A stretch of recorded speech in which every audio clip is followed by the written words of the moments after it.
So, what's the first thing you do when you get a new glove? Just sniff it. I I don't know what to answer that question. That's fine.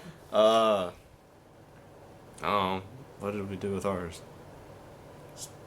Probably kept it on my hand for the first like half hour I owned it. Just to feel it, I guess. Sounds weird.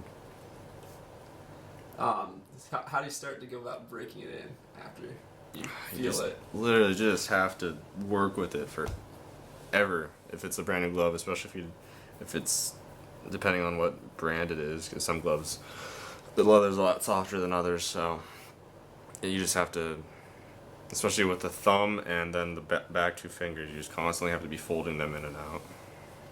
Do you like to use any glove oil in this process? I do not like to use glove oil as my father did. It gets the gloves worked in too fast, and then they don't keep their form long enough. When breaking it in, what's your preferred shape you like to go with? You just want to make sure that the two main creases are right in between your index finger and your thumb, and then as far out towards your pinky as you can get it. So you want the thumb to be able to flare out, and then the pinky as well. Let's see.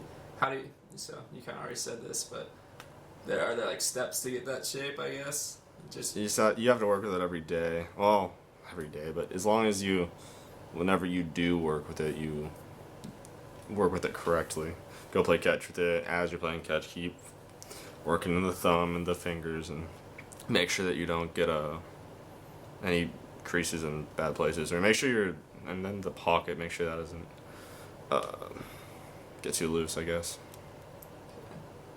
kind of going off of that. Are there stuff you want to avoid when you're breaking in a new glove? Don't get a crease down the middle. Don't fold it like right in half. It's probably the worst thing for a glove.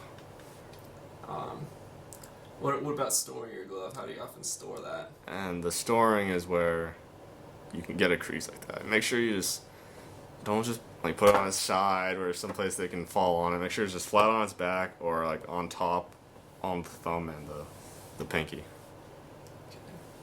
And last one I've got for you is, what are some of the weirdest ways you've heard of people breaking in gloves? I know my buddy in high school turned it inside out and wore it as a hat for the first week he had it. That one kind of was odd, but it worked. It's a good glove, so don't know of any other odd ones. All right, well, thanks, man.